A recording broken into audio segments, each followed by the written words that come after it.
It's 2:47 a.m., Bien Hoa Air Base, South Vietnam. March 1st, 1967. 3,000 men are asleep. Over 100 aircraft sit wingtip to wingtip on the tarmac. Fighters, bombers, helicopters. Millions of dollars in firepower. The backbone of American air operations in Southeast Asia. And in the darkness beyond the perimeter, something is moving. In less than 3 minutes, this base will be under attack. In less than 5, it could be completely destroyed. But one man, one pilot, will do something no one thought possible. This is the story of the night a single aviator defied orders, ignored protocol, and flew into the black unknown to save everyone. By early 1967, the Vietnam War had escalated into a grinding conflict of attrition.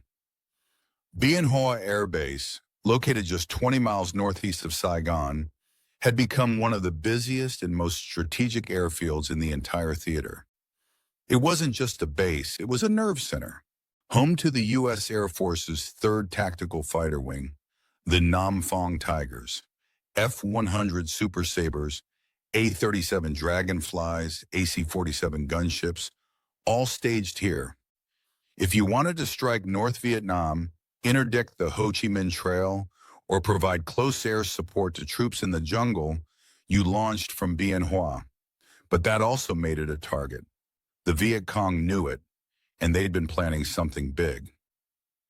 Intelligence reports had been coming in for weeks, whispers of unusual enemy movement near the base perimeter. Mortar crews, sapper units, but nothing concrete, nothing actionable. Until the night of March 1st. Under cover of darkness, a Viet Cong mortar battalion, over 80 men, had infiltrated within striking distance of the base. They carried 82mm mortars, recoilless rifles, and enough ammunition to reduce the airfield to rubble.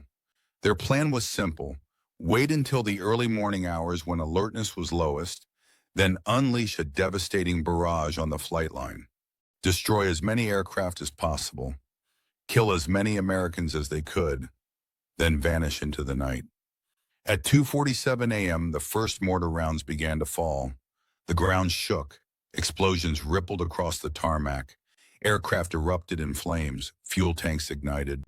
Men scrambled from their barracks, disoriented, half-dressed, diving for cover. The base defense forces returned fire. Machine guns, small arms, but they were shooting blind. The VC positions were hidden in the tree line over a mile away, shrouded in darkness and smoke. And then, someone made a decision that would change everything. The man who would become the hero of Bien Hoa that night wasn't a household name.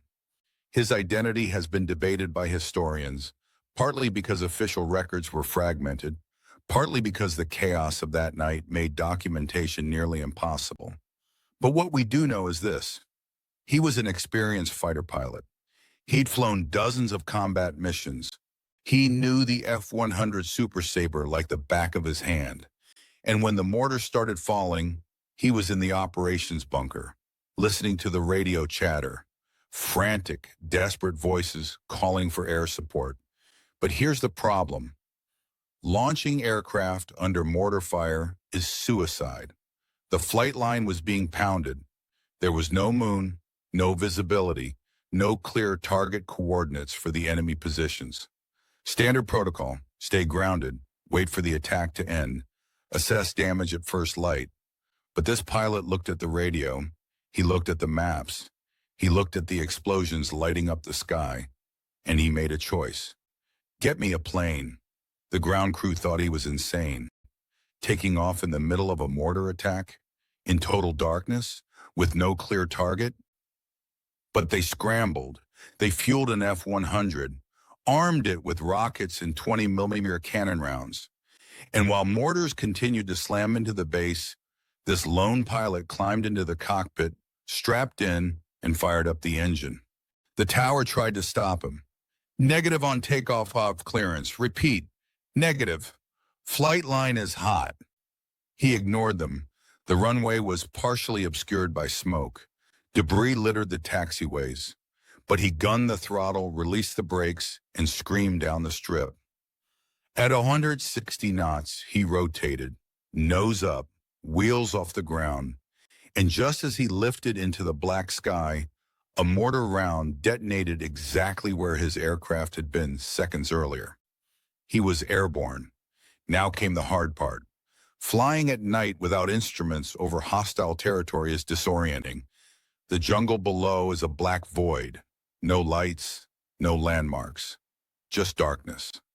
But the pilot had one advantage. The enemy was still firing. Every time a mortar launched, there was a muzzle flash, a brief bloom of light in the tree line. He'd been trained to spot these, tiny signatures of heat and flame that lasted less than a second. He circled the base at low altitude, scanning the perimeter. And then, there, a flash, southwest corner. Another flash. He marked the position mentally. The VC had no idea he was up there. They assumed no one would be crazy enough to fly in these conditions. They kept firing. Big mistake. The pilot lined up his approach, dropped altitude, armed his rockets. And then, without hesitation, he dove. The F-100 screamed toward the tree line at 400 miles per hour. At the last possible second, he pickled off 2 rockets. The jungle erupted in fire. The secondary explosions told him he had hit an ammunition cache. Then he pulled hard on the stick, yanked the aircraft skyward, and came around for another pass. Again, and again, and again. Rockets, cannon fire, strafing runs. He hammered the enemy positions relentlessly, using their own muzzle flashes to guide his attacks. On the ground, the mortar fire began to slacken, then stopped entirely. The Viet Cong scattered into the jungle, abandoning their equipment, dragging their wounded. The attack was over. When the sun rose over Bien Hoa on the morning of March 2nd, the damage was sobering. 14 aircraft destroyed or damaged, 2 fuel depots ablaze, 37 casualties, most wounded, some killed. But it could have been so much worse. Intelligence estimates suggested that if the mortar attack had continued uninterrupted for another 10 minutes, the entire flight line would have been obliterated. Over 100 aircraft, hundreds of casualties. The base rendered inoperable for weeks.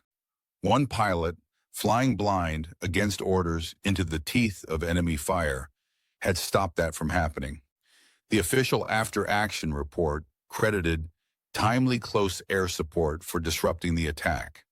But everyone on that base knew the truth.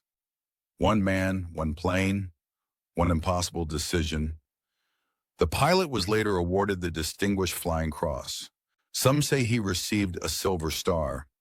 The records are murky. Bureaucracy and war don't always align. But awards don't tell the whole story. What matters is this: 3,000 men went home because of what he did that night. War is often defined by massive operations. D-Day, Midway, Desert Storm. Battles with thousands of soldiers, hundreds of tanks, fleets of ships. But sometimes, history pivots on a single person making a split-second choice in the darkness. The story of Bien Hoa reminds us that heroism isn't always about following orders. Sometimes it's about trusting your instincts when everyone else says it's impossible. About doing what needs to be done, even when the odds are insurmountable. That pilot didn't ask for glory. He didn't think he was saving the day. He just saw a problem, had the skills to solve it, and refused to stand by while people died. And because of that, an entire airbase survived. So the next time you hear about a routine military operation or a minor skirmish that barely made the news, remember Bien Hoa. Remember that behind every mission, every sortie, every flight into the unknown, there are people willing to risk everything, even when the world is watching, even when no one is. This has been the story of the night a single pilot saved an entire airbase, and it's a story worth remembering. Thanks for watching our video. If you enjoyed this untold story from military history, make sure to subscribe to our channel. Hit that like button if this story moved you, and drop a comment below. Let us know what you think. Should we cover more Vietnam War missions? More stories of individual heroism? We want to hear from you, and don't forget to turn on notifications so you never miss our next upload.